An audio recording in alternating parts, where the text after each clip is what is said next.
तो देखिए, ये है 30th क्वेश्चन। तो इससे आज हम स्टार्ट करेंगे। कल हमने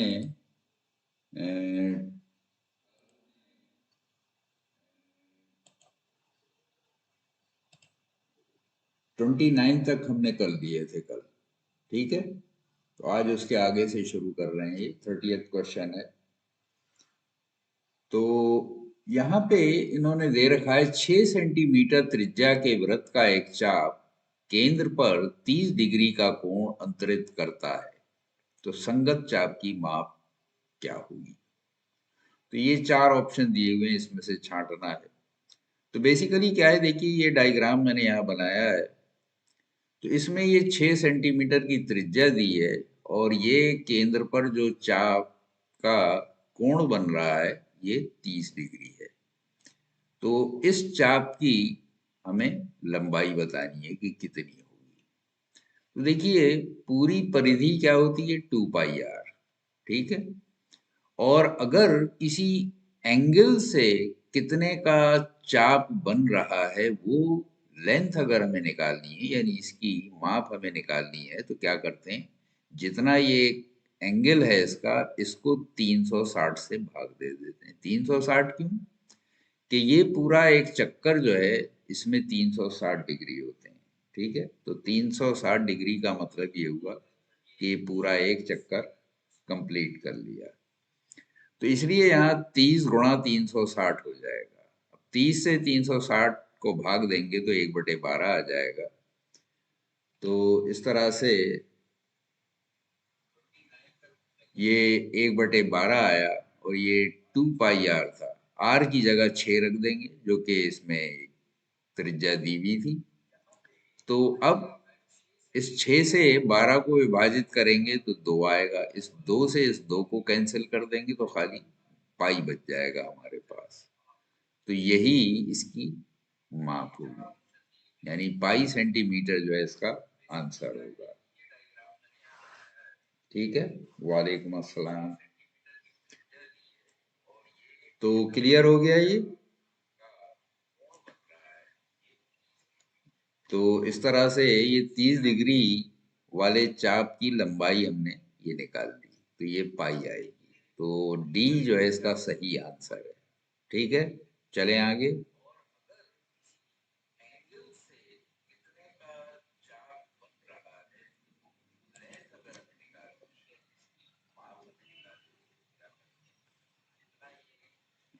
तो ये 31वां क्वेश्चन है।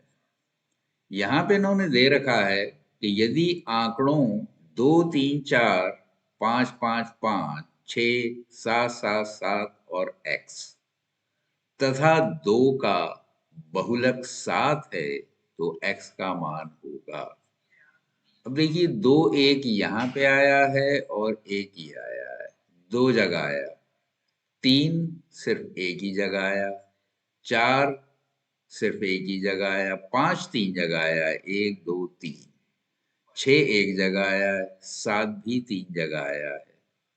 तो अभी कह रहे हैं का बहुलक अगर 7 हो तो अगर 7 बहुलक है तो इस 5 से, इसकी 5 की संख्या भी 3 है, इसकी भी 3, तो इससे ज्यादा होना चाहिए। तो ये जो x है, जो कि हमें पता नहीं है, ये भी अगर 7 होगा तो इसकी संख्या 4 हो जाएगी, 7 की। तो अभी ये पूछा था इन्होंने, तथा 2 का बहुलक 7 हो तो x का मान होगा। तो इसमें से x का मान क्या होगा? तो जाहिर है कि x का मान अगर 7 हो जाए तब इनका नंबर 4 हो जाए और ये बहुलक हो जाएगा। तो x का मान 7 होगा। ठीक है, तो वही मैंने देखिए यहाँ लैंग्वेज में दिया है। 5 भी 3 बार आया है और 7 भी 3 बार आया है, परंतु 7 ही बहुलक है, तो नंबर 7 जो है सबसे अधिक बार आना चाहिए, इसलिए x का मान भी 7 होना चाहिए। इस प्रकार 7 की बारंबारता 4 हो जाएगी, जो सबसे अधिक है, और यही फिर बहुलक हो जाएगा। ठीक है, तो इसका आंसर ये 7 हो जाएगा। ठीक है,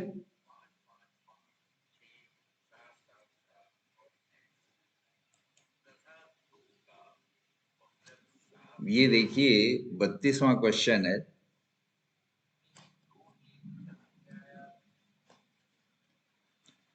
तो इसमें पूछा है कि क्रिकेट में टीम का एक खिलाड़ी निम्नलिखित रन बनाता है, तब उसके द्वारा बनाए गए रनों का माध्यक 41 होगा। अब देखिए ये इसने रन बनाए हैं और इनकी संख्या कितनी है, 1 2 3 4 5 6 7 8 9 10 11। तो 11 इनिंग्स इसने खेली। अब इसका माध्यक क्या होता है? माध्यक उस संख्या को कहते हैं कि अगर इसको बढ़ते क्रम में यानी आरोही क्रम में रख दिया जाए तो बीच के स्थान पे आए, यानी बीच का जो वैल्यू है जब इसको सही क्रम यानी आरोही क्रम में रख दिया जाए, यानी 0 सबसे पहले आएगा, उसके बाद जो उससे बड़ा नंबर यानी 17 जैसे यहाँ पे इससे बड़ा है। ठीक है, तो इस तरह से अगर इसको हम अरेंज करेंगे तो देखिए ये आरोही क्रम में मैंने इसको लिखा है। तो सबसे पहले 0 आ जाएगा, फिर 17, फिर 26, फिर 26, फिर 26। तो जो नंबर कई बार आए हैं वो एक साथ ही आ जाएंगे। इसके बाद 41 आ रहा है, फिर 57, 57, 83, 91, 115। तो इस तरह से ये नंबर हो गए। अब इधर से अगर हम गिनना शुरू करेंगे तो ये पहले स्थान पे, दूसरे पे, तीसरे पे, चौथे पे, पांचवें पे, ये छठे पे। और यहाँ पे इन्होंने पूछा काय का था, 41 का। तो 41 अब किस पोजीशन पे है? तो देखिए 41 ही आ गया, तो यहाँ पे ये छठी पोजीशन पे। तो इसके आगे से फिर हम काउंट करेंगे तो 1 2 3 4 5, यानी 1 2 3 4 5 इधर भी है, 5 इधर भी है। तो यानी 41 जो है ठीक बीच में पे है, यानी मध्य स्थान पे है, और इसी को माध्यक कहते हैं। जो बीच का नंबर हो या मध्य में जो हो वो नंबर ही माध्यक कहलाता है। ठीक है, यानी मीडियन। तो मीडियन का मतलब यही होता है कि जो बीच में हो, बिचौलिए को मीडियन कहते हैं। ठीक है, तो यहाँ पे इधर से भी देखिए 5 नंबर हैं, ये 1 2 3 4 5, और इधर से भी 1 2 3 4 5। तो ये नंबर जो है यानी 41, ये माध्यक ही होगा। तो इसमें क्या पूछा था, ये सत्य है, असत्य है, कह नहीं सकते, इनमें से कोई नहीं। तो इसके बारे में बात हो रही है, माध्यक होगा, है या नहीं है। जाहिर है कि यही आया तो ये सत्य हो जाएगा, यानी ये हमारा ए जो है ये सही आंसर होगा। तो यही इसमें देखना था कि इसके जो नंबर आरोही क्रम में रखने के बाद वो संख्या जिसके दोनों तरफ बराबर नंबर हो वो माध्यक होता है। तो बराबर 41 के दोनों तरफ 5 5 हैं, तो ये बीच में है, इसलिए यही माध्यक होगा। और यही कंफर्म किया था कि माध्यक ये वाकई है, यानी सत्य है ये बात, असत्य है, झूठ है, या आपको अंदाजा नहीं कि सही है कि गलत है, या इनमें से कोई नहीं। तो जाहिर है कि इसमें ए सही है। ठीक है, तो इसका आंसर इस तरह से ए हो गया। अब हम 42 पे 33 पे चलेंगे। तो ये देखिए अगला क्वेश्चन है। तो यहाँ पे 8 संख्याओं का समांतर माध्य 12 है। तो 8 कोई भी संख्याएं थी, उनका समांतर माध्य यानी औसत जो है 12 है। तो अगर ये 8 संख्याएं थी, 8 से इसको गुणा कर दिया जाए तो 8 संख्याओं का जो योग है वो आ जाता है। तो यहाँ पे देखिए वही किया है मैंने, 12 को 8 से गुणा कर दिया। तो माध्य संख्या जो है यानी समांतर माध्य या औसत या अरिथमेटिक मीन, तो उसमें जितने नंबर थे उससे अगर मल्टीप्लाई कर दिया जाए तो टोटल वैल्यू आ जाती है, यानी सारी संख्याओं का योग। अभी कहते हैं 9वीं संख्या जो है अपठनीय है, यानी उसको पढ़ा नहीं जा सकता, पता नहीं चल रहा है क्या नंबर है। यदि सभी 9 संख्याओं का समांतर माध्य 13 हो, लेकिन अगर इस नवी को भी मिला के समांतर माध्य दे रखा है कि वो 13 है, तो अपठनीय संख्या क्या होगी? तो क्या करेंगे, हमने टोटल निकाला कि 8 संख्याओं का योग हो जाएगा 12 8 96, इसमें x जोड़ दीजिए। तो ये टोटल 13 संख्याओं का योग हो जाएगा, सॉरी 9 संख्याओं का योग हो जाएगा। तो 9 से इसे भाग दे दीजिए और ये बराबर है 13 के। ये मालूम है हमें कि इसका समांतर माप जो है 13 है। तो इन दोनों को इक्वल रख दिया हमने। अब इस 9 को सीधी तरफ ले जाएंगे तो यहाँ नीचे है, इधर जाके ऊपर चला जाएगा, यानी यहाँ पे डिवीजन, इधर जाके मल्टीप्लीकेशन हो जाएगा। इधर हम भाग दे रहे हैं, इधर जाके गुणा हो जाएगा। ये इज इक्वल टू के एक तरफ से दूसरी तरफ ले जाने का रूल है कि अगर डिवीजन हो तो मल्टीप्लिकेशन हो जाता है, एडिशन हो तो सब्ट्रैक्शन हो जाता है, सब्ट्रैक्शन है तो एडिशन हो जाता है। तो वो हमारे पास रहेगा 12 अट्ठे 96, ये आ गया, और ये x ये आ गया, और ये 9 इधर चला गया। ये देखिए 13 गुणा 9, तो 13 ने 117 होते हैं। और ये 96 जो है, ये जब सीधी तरफ लेके जाएंगे, यहाँ अगर साइन नहीं है तो इसका मतलब क्या है कि ये प्लस है, तो इधर जाएगा तो माइनस हो जाएगा। 117 में से 96 जाएंगे, 21 बचेंगे। तो यही आपका नवा संख्या है। तो नवी संख्या आपकी 21 हो जाएगी। तो यानी बी आपका सही आंसर है। ठीक है, तो यह आपका सही उत्तर आ गया। ठीक, तो चलूं आगे, किसी को कोई डाउट तो नहीं?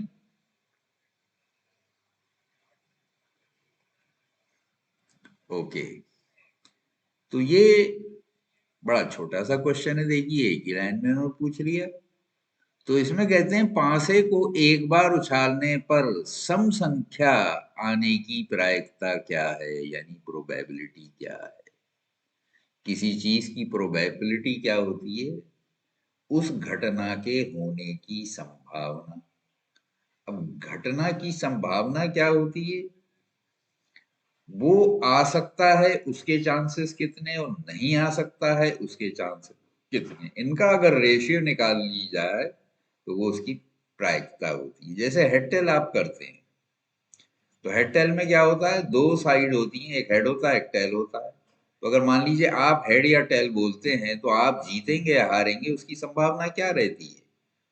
भाई एक, दो में से एक की संभावना, दो में से एक यानी 1/2।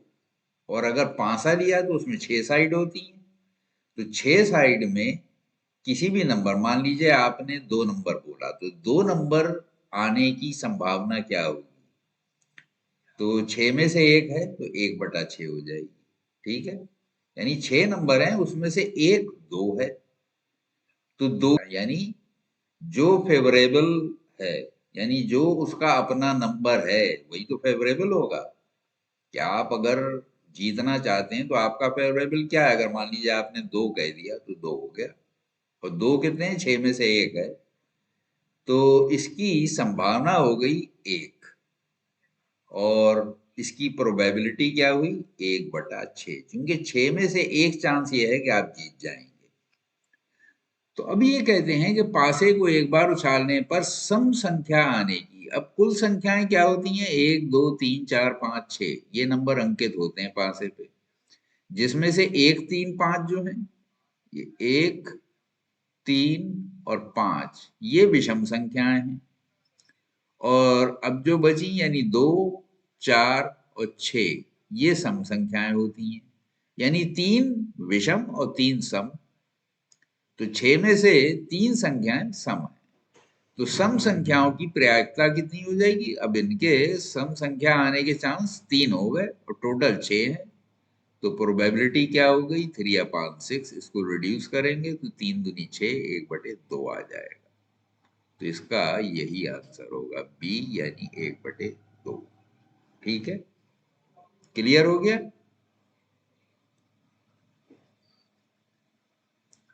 तो अगले में चलूं, ये नेक्स्ट क्वेश्चन। तो ये लीप ईयर के ऊपर है। तो एक अधिवर्ष में, अधिवर्ष कहते हैं लीप ईयर को, तो अंग्रेजी में लीप ईयर हर चौथा साल होता है, या वो साल जो 4 से विभाजित हो जाए उसे लीप ईयर कहते हैं, हिंदी में अधिवर्ष कहते हैं। तो एक अधिवर्ष में 53 सोमवार होने की प्रायिकता होगी, यानी इसकी प्रोबेबिलिटी क्या होगी? तो ये भी प्रोबेबिलिटी का क्वेश्चन है। ठीक है, तो लीप ईयर में क्या होता है? एक दिन ज्यादा होता है, और लीप ईयर 366 दिन का होता है। ठीक है, और नॉर्मल ईयर जो है वो 365 दिन का होता है, यानी 3 साल 365 दिन के होते हैं और जो चौथा साल है वो 366 दिन का होता है। तो 366 दिन में हफ्ते कितने होंगे? तो 7 से डिवाइड करेंगे तो हफ्ते आ जाएंगे। तो 7 पंजे 35, एक बचा, ये उतारा, 6 लिया हमने, तो 7 दूनी 14, 2 बच गए, यानी 52 हफ्ते तो पूरे होंगे और 2 दिन बचेंगे। अब 2 दिन में शनिचर कितनी बार आ सकता है, या क्या पूछा था इसमें, सोमवार होने की प्रायिकता। तो सोमवार होने की प्रायिकता जो है 53 क्या होगी? अच्छा, मैंने शायद नीचे शनिवार के हिसाब से लगाया, कोई बात नहीं, दोनों की एक ही होगी, इसको हम मिटा देते हैं। ये शनिवार नहीं, हम सोमवार देख रहे हैं। तो सोमवार देखिए कहाँ कहाँ आएगा। अब इसके जोड़े अगर बनाएंगे तो इस तरह से हो जाएंगे। जो 2 दिन बचे हैं वो दो किस तरह से आ सकते हैं, वो इस तरह से आएंगे, सोमवार मंगलवार, मंगल बुध, बुध बृहस्पतिवार, बृहस्पतिवार शुक्रवार, शुक्रवार शनिवार, शनिवार रविवार, रविवार सोमवार। तो क्या फिर नतीजा निकला? अब देखिए यहाँ पे सोमवार कितने पेयर्स में आया है वो काउंट कर लेंगे। तो सोमवार एक तो देखिए पहले ही जो हमने लिया था इसमें आ गया, इसके बाद मंगल बुध, बुध बृहस्पति, बृहस्पति शुक्र, शुक्र शनिवार, शनिवार रविवार, रविवार सोमवार। तो ये 7 ऑप्शन थे, इन 7 में से कोई एक चीज हो सकती है। शनिवार गलती से मैंने लिख दिया है, ये सोमवार।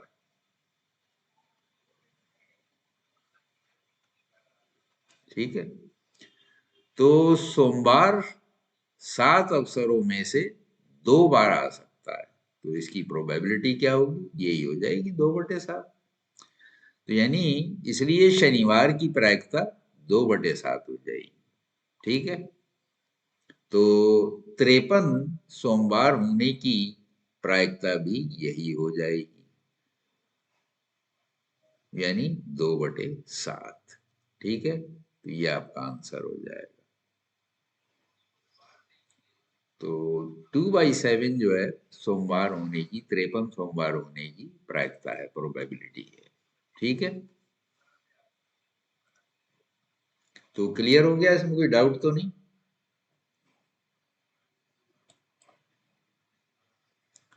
तो ये अब 36वां सवाल है। इसमें कह रहे हैं कि समीकरण 3x + 2y = 6 तथा y = 0 का हल होगा।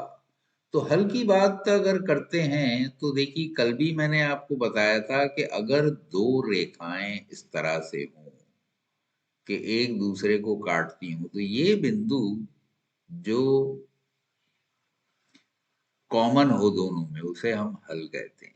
तो एक लाइन तो ये है, समीकरण एक ये है और एक ये है। अब ये समीकरण देख के कहेंगे कि आप कि ये कैसा समीकरण है कि खाली y = 0 दे दिया। अरे y = 0 क्या होगा? y = 0 जो है x एक्सिस होगा।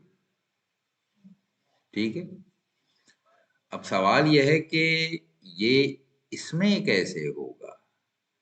तो 3x + 2y, तो अब इसमें देखिए अगर हम y की जगह 0 रख देंगे तो क्या होगा? तो समीकरण 3x + 2y = 6 में y = 0 रखने पर क्या होगा? तो ये हमने इसको हल करके देखा। तो 3x + 2 × 0 = 6, 2 गुणा 0 0 ही आएगा। तो अब 3x = 6 आ गया, तो x बराबर 6/3 यानी 2। तो यानी x के मान 2 के लिए y 0 होगा। तो ये पेयर जो कहलाता है यही हल कहलाता है। यानी जब y 0 होगा तो x 2 होगा और ये जोड़ा जो है यही हल होगा। ठीक है, x और y का ये मान जो दोनों इक्वेशन को संतुष्ट करे, या जिस इक्वेशन की हम बात कर रहे हैं, जिस समीकरण की बात कर रहे हैं उसे संतुष्ट करे। तो यहाँ पे देखिए, अगर x की जगह 2 रखेंगे तो 3 दूना 6 हो जाएगा, और 2 गुणा 0 रखेंगे तो 0 हो जाएगा, तो 6 + 0 6 हो गया, तो संतुष्ट कर दिया इसने। ठीक है, तो इसी मान को जिसके लिए ये हल करे, हल जो है या समीकरण को संतुष्ट करे, वो हल होगा। ठीक, तो इसलिए इसका हल जो है 2 0 है। 2 0 कहाँ दिया है? ये ए में दिया हुआ है, तो ए ही हमारा सही उत्तर है। ठीक है, तो इसमें कोई डाउट तो नहीं? बहुत इजी क्वेश्चंस हैं ये तो, आप अगर एक बार समझ लें आराम से आ जाएगा। कोई अभी तक देखिए बहुत मुश्किल क्वेश्चन नहीं आया है। एक दो क्वेश्चन ऐसे हैं जिसमें कुछ कैलकुलेशन करना पड़ा था, लेकिन मुश्किल कहने का कोई नहीं है। तो घबराने की कोई बात नहीं है कि डिप्लोमा इंजीनियरिंग है या पॉलिटेक्निक का एग्जाम है तो बड़ा मुश्किल होगा, हम क्वालिफाई नहीं कर सकते। कोई भी बच्चा कर सकता है, थोड़ी सी मेहनत तो प्रैक्टिस करना पड़ेगी, दैट्स ऑल। ठीक है, बाकी इसका फायदा बहुत है। देखिए, आपने हाई स्कूल किया, हाई स्कूल के बाद अच्छा जॉब तो कोई मिल नहीं सका। बहुत से बहुत क्या मिलेगा, चपरासी का जॉब मिल जाएगा या किसी प्राइवेट कंपनी में आप थोड़ा बहुत पढ़ लिख सकते हैं। बिठा देंगे एक टेबल दे के, कोई आए तो अटेंड कर लेना। उसके लिए भी आपका कम्युनिकेशन अच्छा होना चाहिए। अब अगर वहां आने वाले मान लीजिए अंग्रेजी बोल रहे हैं तो आपको अंग्रेजी आना चाहिए, अगर वहां आने वाले हिंदी बोल रहे हैं तो आपको हिंदी आना चाहिए, लेकिन लैंग्वेज कमांड कम से कम जरूरी है। और अगर आपने 3 साल का डिप्लोमा भी कर लिया तो आप खाली रिसेप्शनिस्ट या प्यून नहीं बनेंगे, आप इंजीनियर बनेंगे, जूनियर इंजीनियर, जिसे ओवरसीयर भी कहते हैं। और उसकी सैलरी काफी अच्छी होती है, 40-50 हजार आजकल कहीं नहीं गए, 40-50 हजार का जॉब आराम से मिल जाएगा। ठीक है, तो इसलिए बड़ा शॉर्टकट है ये, 10वीं के बाद 3 साल खाली लगाना है, वरना तो ग्रेजुएट होने के बाद भी क्लरिकल का जॉब मिलता है। या आप कंपटीशंस में बैठिए, बड़े बड़े कंपटीशन, तो कंपटीशन की तैयारी में 1-2 साल लग जाते हैं। तो हाई स्कूल के बाद 2 साल आपने इंटर किया, फिर 3 साल ग्रेजुएशन किया, फिर आपने 1-2 साल लगा दिए तैयारी में कंपटीशन की, तब जाके अच्छी जॉब मिलती है। यहाँ पे अगर आपकी अच्छी मेरिट आ गई, आपने अच्छी डिग्री ले ली, अच्छे परसेंटेज से ले ली, तो आपको आराम से जॉब मिल जाएगा। ठीक है, तो बहुत जल्दी पैरों पे खड़ा हो सकते हैं। ये बड़ा शॉर्टकट है, लेकिन अक्सर लोगों को नहीं पता है। इसलिए मैं बार बार इस बात को रिपीट करता हूँ और बता कहता हूँ लोगों से कि भाई इसको देखो और दूसरों को भी बताओ। तो जो इसमें बैठ रहे हैं वो बहुत खुशकिस्मत हैं कि बहुत जल्दी अपने पैरों पे खड़े हो जाएंगे। तो देखिए, यहाँ पे क्वेश्चन है कि निम्न में से कौन द्विघात समीकरण है? द्विघात समीकरण किसको कहते हैं? कोई भी इक्वेशन इस फॉर्म में हो, अगर ax² plus bx plus c is equal to 0, इस तरह का कोई भी समीकरण हो जिसमें सबसे बड़ी घात चर राशि की 2 हो, तो उसे द्विघात समीकरण कहते हैं। लेकिन ये होना जरूरी है, ये नहीं कि भाई इसका कोफिशिएंट 0 है तो इसे द्विघात समीकरण कह देंगे ना, फिर वो एक रेखीय हो जाएगा, यानी एक घात हो जाएगी उसकी, और एक घातीय समीकरण यानी रेखीय समीकरण हो जाएगा। तो इसका कोफिशिएंट 0 नहीं होना चाहिए। इसमें क्या है, ये चार इन्होंने ऑप्शंस दिए हैं, इसमें चारों को हल करके देखना पड़ेगा, तो इसमें थोड़ा टाइम तो लगेगा। तो चारों को आप हल करेंगे, देखेंगे कि क्या आ रहा है हल करने के बाद। तो वैसे देखिए, अगर कॉमन सेंस लगाएं तो यहाँ पे जो स्क्वायर आएगा, इधर स्क्वायर है नहीं तो कैंसिल नहीं होगा, तो ये तो होना ही है। अब यहाँ पे देखें, x² इससे भी आएगा, x² इससे भी आएगा, दोनों तरफ कैंसिल हो जाएगा। ओरल बता रहा हूँ कैसे आप चेक कर सकते हैं। बाकी आपसे नहीं आता है ये गैस मारना, तो फिर तो ये पूरा सोल्यूशन करना ही पड़ेगा। अब यहाँ पे भी x² है और यहाँ पे भी पॉजिटिव x² आएगा, दोनों कैंसिल हो जाएंगे, तो x² खत्म हो गया, यानी इसमें भी खत्म हो गया, इसमें भी खत्म हो गया। और यहाँ पे ये x³ होगा, यहाँ 2x है और अंदर x² है, तो ये 2x³ हो जाएगा। तो एक तरफ लेके जाएंगे, एक x³ बचा रहेगा, तो ये भी नहीं हुआ। तो ये तीनों गलत है, तो खाली यही ऐसा है जो सही है। अब इसको हल करके देख लीजिए, उसी बात का वेरिफिकेशन हो जाएगा। इसको हमने हल किया, एक्स प्लस वन का whole square a plus b का होल स्क्वायर वाला formula, a square plus two A B plus B square लगा दीजिए, तो ये हो जाएगा x square plus two x plus one, और ये हो जाएगा टू एक्स माइनस सिक्स, दो तीन छः हो गया। अब ये इधर टू एक्स है, इधर भी टू एक्स है, दोनों प्लस के हैं, इजिकल टू के, एक इधर है एक इधर है, एक दूसरे से कैंसिल हो जाएंगे। इस 6 को लेफ्ट साइड में लेके जाएंगे, 7 हो जाएगा ये। तो देखिए ये, तो ये द्विघात समीकरण हो गया। क्योंकि x की घात 2 है और द्विघात समीकरण होने के लिए चर राशि की सबसे बड़ी घात 2 होना चाहिए, तो ये सही है। अब बाकी को भी देख लीजिए। अब देखिए, जैसे मैंने कहा था कि कैंसिल हो जाएंगे, इसको हमने हल किया तो x square minus to x plus x minus to है। ठीक है, एक्स से एक्स को करेंगे एक्स स्क्वायर हो गया, इसके बाद माइनस टू से एक्स को करा, माइनस टू एक्स हो गया। अब यहाँ पे एक से हमने इन दोनों को गुणा किया, तो एक से एक्स को किया एक्स हो गया, एक से दो को किया माइनस दो हो गया। इसी तरह यहाँ पे एक्स से एक्स को किया एक्स स्क्वायर हो जाएगा, माइनस वन से एक्स को करेंगे माइनस एक्स हो जाएगा। अब तीन से दोनों को गुणा कीजिए, थ्री एक्स माइनस थ्री, तो ये एक्स स्क्वायर से एक्स स्क्वायर कैंसिल हो जाएगा, क्योंकि दोनों पॉजिटिव और इज इक्वल टू के, एक इधर है एक इधर है, एक साइड में लेके जाएंगे एक का साइन चेंज हो जाएगा, तो एक दूसरे से कैंसिल हो जाएंगे, इसलिए सीधा यहाँ पे भी कर सकते हैं। तो अब ये minus two x plus x है, तो माइनस एक्स रह जाएगा, तो minus x minus to left side में रह गया, और राइट साइड में थ्री एक्स माइनस एक्स यानी टू एक्स माइनस थ्री रह गया। अब सारों को एक साइड में ले जाइए, तो ये टू एक्स भी इधर लेके आएंगे माइनस का हो जाएगा, तो माइनस का थ्री एक्स, और इसको इधर लेके जाएंगे पॉजिटिव हो जाएगा, तो minus two plus three plus का वन हो जाएगा, तो ये आ गया।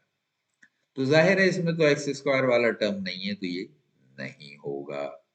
ठीक है, अब इसी तरह बाकी को देख लीजिए। अब इसमें ये देखिए, x square plus three x plus one x square minus four x plus four, तो क्या गिवन था इसमें सी में? देखिए सी में ये दिया हुआ था, एक तरफ तो ऐसे ही खुला हुआ दिया था, एक तरफ एक्स माइनस टू का होल स्क्वायर दिया था, तो यहाँ ए माइनस बी का होल स्क्वायर वाला फार्मूला लगा दिए, A square minus two A B plus B square, तो वो फार्मूला उठा के हमने यहाँ पे लगा दिया है। तो उससे ये x square minus four x plus four आ गया, तो यहाँ पे भी देखिए एक्स स्क्वायर से एक्स स्क्वायर कैंसिल हो गया। अब फोर एक्स को इधर लेके जाएंगे पॉजिटिव हो जाएगा, three x plus four x seven x हो जाएगा, और one minus four minus three हो जाएगा, तो seven x minus three is equal to zero. तो इसमें एक्स स्क्वायर वाला टर्म नहीं है, तो ये द्विघात समीकरण नहीं होगा।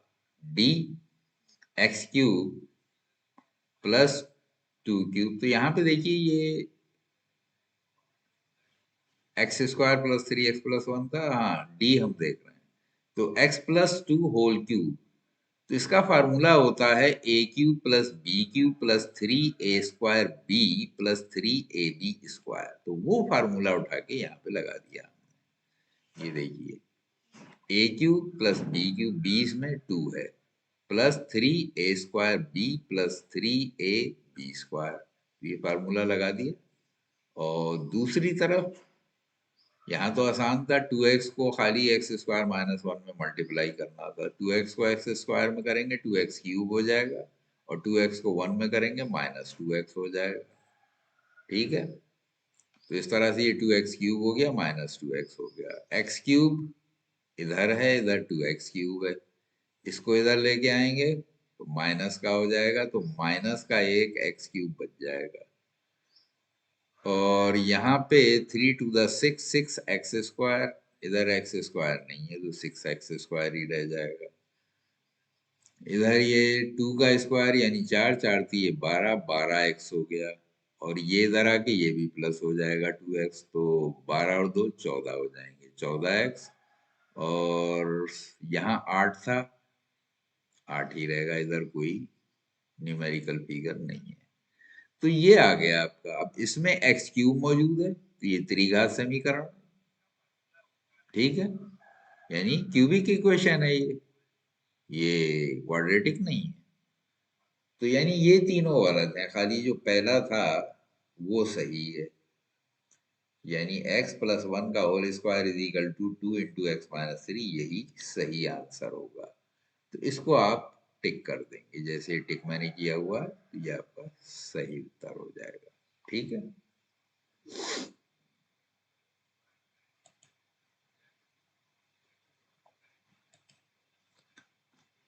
तो यहाँ पे ये 38वां क्वेश्चन है, ये दिया हुआ है 1/x² + 5 इज इक्वल टू 1/9 है, तो x का मान होगा, यानी x का मान ज्ञात करना है। अभी 4 ऑप्शन दिए हुए, इनमें से कौन सा सही है वो बताना है। तो सबसे पहले क्या करेंगे, क्रॉस मल्टीप्लाई कर देंगे, इसको इधर मल्टीप्लाई कर देंगे और इसको इधर मल्टीप्लाई कर देंगे, तो 9 × 9 हो गया, और x² + 5 को इधर मल्टीप्लाई करेंगे तो 1 से करेंगे, यही आ जाएगा, यानी x² + 5। अब इस 5 को दूसरी तरफ ले जाइए, थोड़ा ट्विस्ट कर दिया है मैंने, x² आप कहेंगे वो तो इधर आ गया, तो देखिए 5 इधर लेके जाएंगे तो 9 - 5 हो जाएगा, बस उसको मैंने, चूंकि हमें x का मान निकालना था तो इसको ट्विस्ट कर दिया, यानी दाएं का बाएं, बाएं का दाएं, तो 9 - 5 4 हो गया। तो x² बराबर 4 है, तो दोनों तरफ अगर अंडर रूट लेंगे तो x बराबर ±√4 आ जाएगा, और √4 2 होता है। तो ये बात याद रखिए, जब हम किसी चीज का अंडर रूट लेते हैं तो एक संख्या धनात्मक और एक ऋणात्मक होती है। ऐसा क्यों होता है?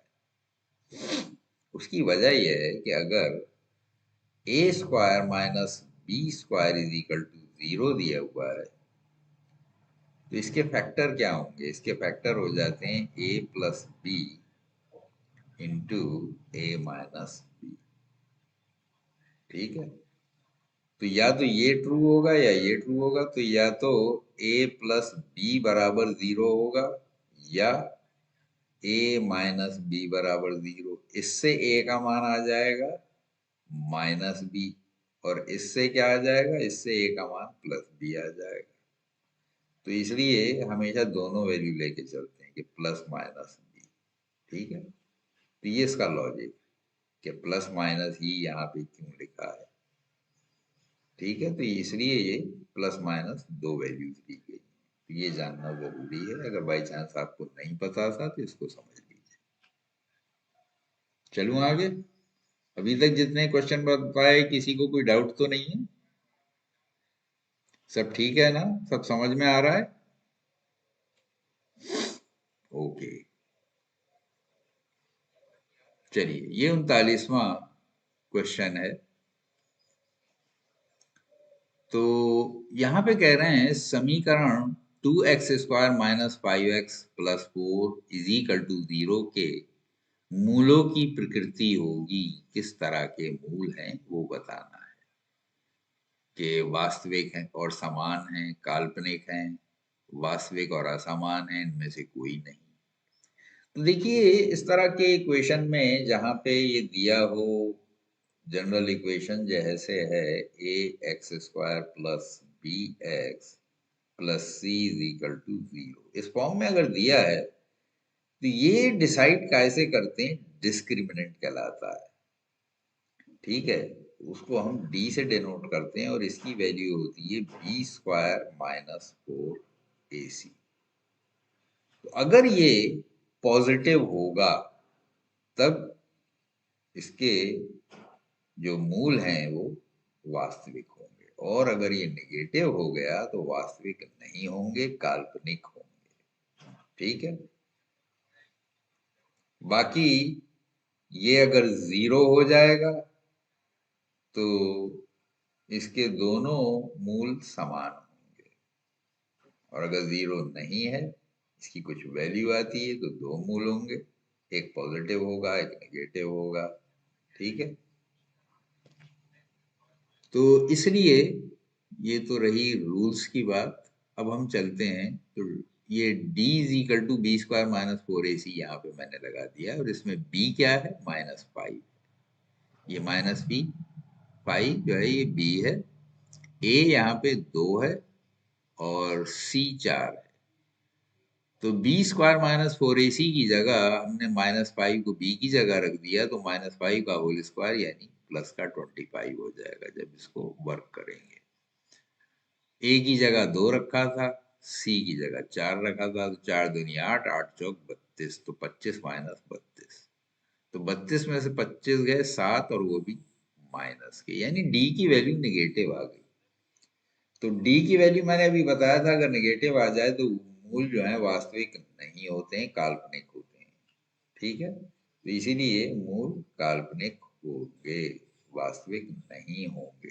काल्पनिक का मतलब यही है कि वास्तविक नहीं होंगे, क्योंकि अंडर रूट में नेगेटिव आने का मतलब यह है कि वो रियल नहीं है, उसको नंबर लाइन पे नहीं दिखाया जा सकता, यानी काल्पनिक है। ठीक है, तो कोई डाउट तो नहीं इसमें? चलूं आगे?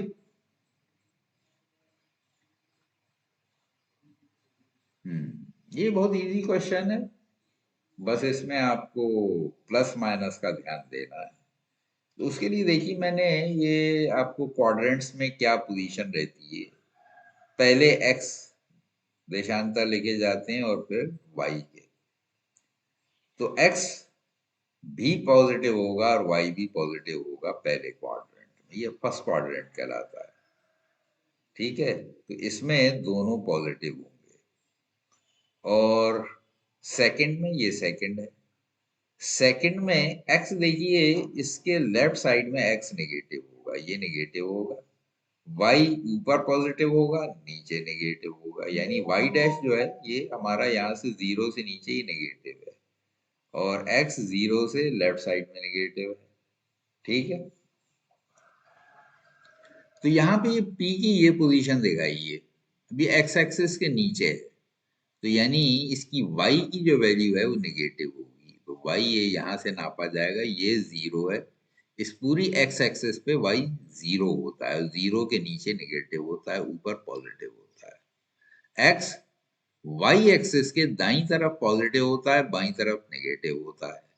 तो p के कोऑर्डिनेट्स हो जाएंगे, अब यहां से यहाँ की दूरी ये देखिए 1 2 है, तो x पे इसका मान 2 है, और y का 1 2 3, ये नीचे की तरफ हम जा रहे हैं तो ये नेगेटिव है, तो ये -3 हो जाएगा। तो इसके निर्देशांक क्या हो जाएंगे? 2 -3, यानी ए ही इसका सही आंसर है। तो बस इसमें साइन कन्वेंशन आपको पता होना चाहिए था, अगर वो पता है तो आप सही जवाब दे सकते हैं, नहीं तो नहीं दे पाएंगे, तो ये जानना जरूरी होता है। ठीक है, तो अगले क्वेश्चन पे चलूं? कुछ पूछना तो नहीं है? कोई मैसेज नहीं आ रहा है? किसी का कोई क्वेश्चन? ओके, तो यहाँ पे 41 क्वेश्चन है, इसमें दिया है 5 सेंटीमीटर त्रिज्या के एक वृत्त के बिंदु पर खींची गई स्पर्श रेखा पी क्यू है, तो केंद्र ओ से जाने वाली एक रेखा से बिंदु क्यू पर मिलती है। यदि ओ क्यू 12 सेंटीमीटर है तो पी क्यू की माप होगी। तो देखिए, इसकी ये फिगर मैंने बनाई है, जो कुछ ये कह रहे हैं वो इस तरह से है। तो पहली बात तो ये कि 5 सेंटीमीटर के त्रिज्या वाले एक वृत्त, यानी इसकी जो त्रिज्या है ये ओपी क्या हो गई? त्रिज्या हो गई। तो इस सर्किल की त्रिज्या 5 दी हुई थी, वो हमने यहाँ दिखा दी। के बिंदु पर खींची गई स्पर्श रेखा पी क्यू है। स्पर्श रेखा वो रेखा होती है जो बाहर के किसी बिंदु से वृत्त को स्पर्श करती हुई जाए, यानी टच करे। तो ये पी पे इसको टच कर रही है, तो पी क्यू एक स्पर्श रेखा हो गई, ये हमने बना दी। इसके बाद ये कहते हैं केंद्र ओ से, ये ओ केंद्र है, जाने वाली एक रेखा से बिंदु क्यू पर मिलती है। कौन सी रेखा? ये स्पर्श रेखा जो है, केंद्र ओ से जाने वाली एक रेखा से क्यू पर मिलती है, यानी ओ क्यू जो है केंद्र से जाने वाली रेखा है जो स्पर्श रेखा को कहीं मिलती है, और वो बिंदु है क्यू। तो यहाँ पे ओ क्यू 12 दे रखी थी इन्होंने, ठीक है। तो पी क्यू की माप क्या होगी, यानी इसकी माप पूछी है, ये पी क्यू ये है। ठीक है। तो देखिए इस तरह के ट्रायंगल में स्पर्श रेखा और स्पर्श बिंदु से खींची गई त्रिज्या एक दूसरे पर लंब होते हैं, परपेंडिकुलर होते हैं। तो ये 90 डिग्री होगा। अगर ये 90 डिग्री है तो यहाँ पे कौन सी थ्योरम लग जाएगी, यहाँ पे पाइथागोरस थ्योरम लग जाएगी। पाइथागोरस थ्योरम क्या होती है, hypotenuse square is equal to perpendicular square plus base square. ठीक है।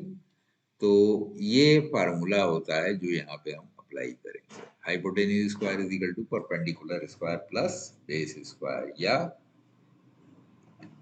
इसको हम कहेंगे, हाइपोटेन्यूज को क्या कहते हैं, कर्ण।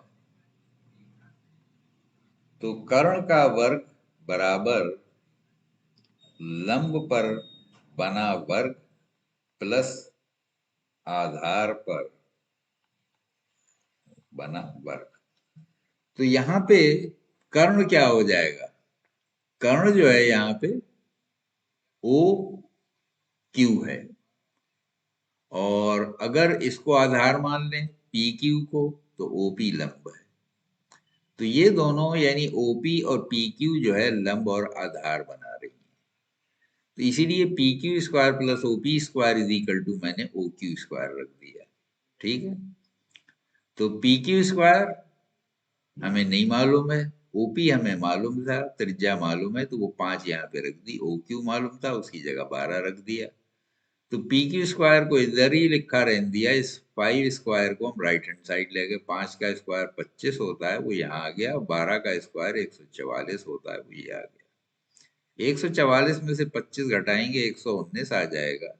अब इधर वर्ग था तो ये रखेंगे, तो ये प्लस माइनस अंडर रूट 119 आ जाएगा। खैर इन्होंने, जाहिर है कि ये लेंथ है तो निगेटिव तो नहीं हो सकती, इसलिए अगर इसको खाली हम अंडर रूट 119 लेंगे तब भी ठीक है। क्योंकि फैक्ट यह है कि किसी भी लाइन की लेंथ जो है वो निगेटिव नहीं हो सकती, पॉजिटिव ही होगी, यानी जीरो से बड़ी होगी। अगर आपने कोई रेखा खींची है उसकी कुछ तो लंबाई होगी ना, अगर कुछ लंबाई है तो जीरो से ज्यादा है, कम तो हो ही नहीं सकती, तो इसलिए पॉजिटिव होगी। ठीक है। तो यानी 119 जो है अंडर रूट में, ये इसका सही उत्तर है। तो यानी D under root 119 is the right answer. Okay. तो ठीक है, इसमें कोई डाउट तो नहीं है। चलूं आगे, क्लियर है ये। ओके। तो ये 42वां क्वेश्चन है। तो एक दुकानदार ने एक वस्तु पर 15,000 मूल अंकित किया है। जैसे आपने शॉप्स में देखा होगा, टैग लगा देते हैं और फिर कहते हैं कि आज डिस्काउंट चल रहा है, इस पे इतना छूट दी जा रही है।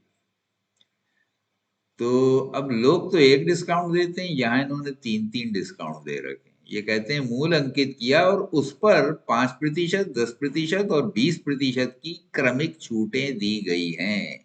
विक्रय मूल्य कितना होगा। अब कभी कभी क्या होता है, फैक्ट्री से कोई चीज आई और सीधी आपको सेल पे उन्होंने लगा दी। दिवाली सेल चल रही है या और होली सेल चल रही है, तो उसमें क्या होता है कि जो थोक वाला है उसका कमीशन भी गया, जो बीच में उसका डीलर है वो भी गया, रिटेलर का भी गया।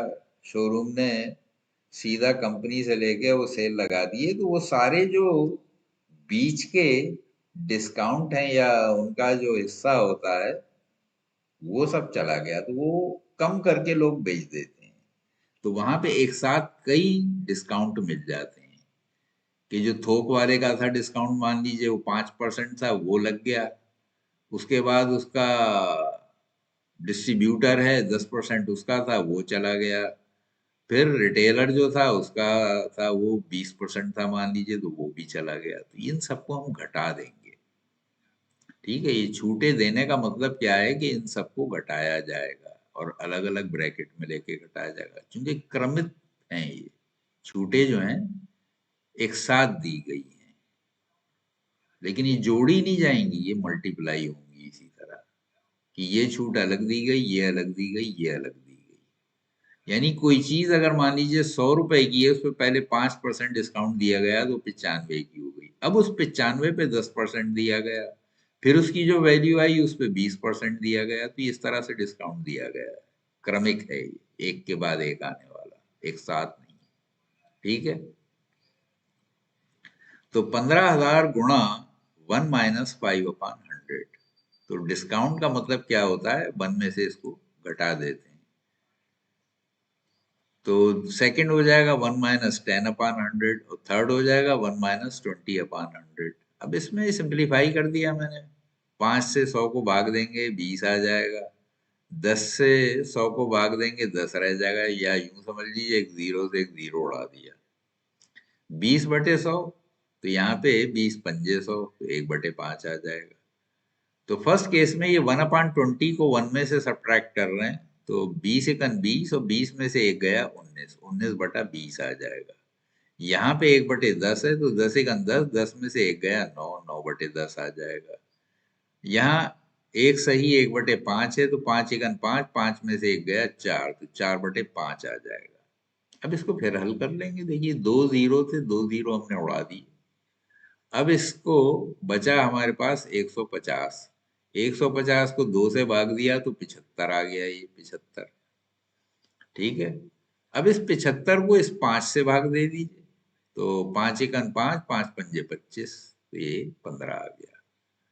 तो यानी 15 और ये 19, ये 9, ये 4, इन सबको आपस में मल्टीप्लाई किया जाएगा। अब देखिए, जहां पे 5 के मल्टीपल में हो और दूसरा कोई सम संख्या हो, तो उनको आपस में पहले मल्टीप्लाई करना चाहिए, वो छोटा नंबर आ जाता है और आसान नंबर आ जाता है। अब देखिए 15×4 = 60, खाली 6 से गुणा करना पड़ेगा, बाकी तो जीरो है ना। तो यहाँ पे अब देखिए 19 × 6 = 114 होगा, एक जीरो लगा दिया, तो 1140 आ गया। अब बचा 9, अब 9 से इसको गुणा कर दीजिए, 9×4 = 36 का 6, हासिल लगे 3, 9, 3×12 का 2, हासिल लगा 1, 9 और 9 और 1 10, तो 10,260 आ गया। तो 10,260 रुपए जो है इसकी विक्रय मूल्य हो जाएगी, यानी इतने रुपए में आपको मिल जाएगा। 15,000 की चीज थी और 10,260 में मिल रही है, तो इसका डी वाला जो ऑप्शन है ये सही होगा। ठीक है, चलिए अभी एक क्वेश्चन और हो सकता है, अभी 3 बजने में 4 मिनट बाकी हैं।